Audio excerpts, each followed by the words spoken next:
सभापती महोदय, मेळघाटमध्ये हा जो प्रकार घडला, असे सातत्यानं प्रकार घडत असतात आणि जे वनजीवन यांना तातडीने वैद्यकीय सेवा उपलब्ध व्हायला पाहिजे.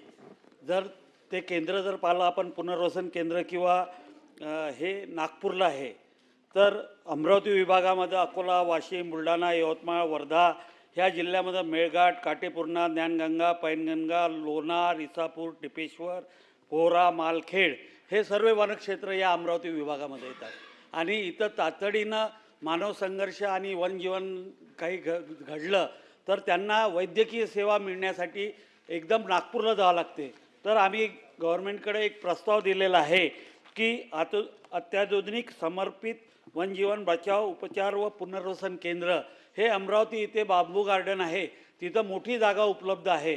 तर हे पुनर्वसन केंद्र जर इथं एस्टॅब्लिश झालं तर हा जो संघर्ष आहे, ज्या प्राण्यांना तातडीनं उपचाराची गरज आहे ती निर्माण होणार आहे. तर मंत्री महोदयांना माझी विनंती आहे, या संदर्भात आपण तातडीनं निर्णय घेणार का, हा माझा प्रश्न आहे.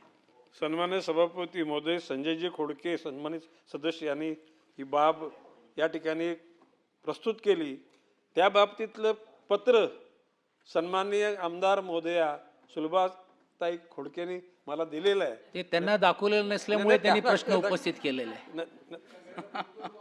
सांगा तुम्ही सुलभाताईंना सांगा की हा विषय मी तिथं मांडला आणि त्या बाबतीमध्ये सकारात्मक निर्णय घेण्यात येईल. धन्यवाद.